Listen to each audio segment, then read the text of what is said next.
শেখ হাসিনার এই বাংলার মাটিতে আল্লাহ ফিরে আনো আল্লাহ। আল্লাহ শেখ হাসিনা ভালো ছিল না কি ছিল তুমি সবাই অন্তরের কথা জানো। এই যে যদি খারাপ হইতো এত মা বোনেরা সব এক জায়গায় হইতো না আজকে শেখ হাসিনার জন্য। আল্লাহ তুমি খাস রহমত নাযিল করে তোমার কুদরতি সাহায্যে তুমি শেখ হাসিনার এই বাংলার মাটিতে আনো আল্লাহ। এই রাজাকারের হাতের থেকে আমাকে দেশটা রক্ষা করো আল্লাহ। আল্লাহ এই যে 5 আগস্টের পরে যত শিশু নির্যাতন, যত নারী নির্যাতন, যত মার খালি হয়েছে আল্লাহ, তুমি এই রাজার হায়নাদের হাতের আমাকে দেশটা রক্ষা করো আল্লাহ। আল্লাহ তুমি খাস রহমত নাযিল করো আল্লাহ।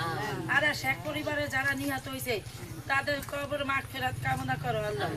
আল্লাহ তুমি এই যে যারা এই যে কত মা বোন, কেউ স্বামী আছে, কেউ স্বামী নাই, কেউ গরিব, কেউ সন্তান আছে, কেউ নাই, এইগুলি গরিব অসহায় মানুষের প্রতিবন্ধী ভাতা, বিধবা ভাতা, বয়স্ক ভাতা, এই সব এই যে গর্ভবতী থাকে এই ভাতাটাও কিন্তু শেখ হাসিনার জন্য পাইতো, সব বন্ধ হয়ে গেছে। এমনকি এরা গ্রামে আগে ওষুধ টষুধ বিভিন্ন হাসপাতালে গেলে পাইতো, সব বন্ধ হয়ে গেছে আল্লাহ। আল্লাহ তুমি এই দেশটা শান্তির জন্য এই আমাদের মা বোন যা আছে সবাই দোয়া আল্লাহ তুমি কবুল করে দাও আল্লাহ। তুমি যার যার মনের খবর তুমি জানো আল্লাহ, তুমি সবাই দোয়া কবুল করে আল্লাহ।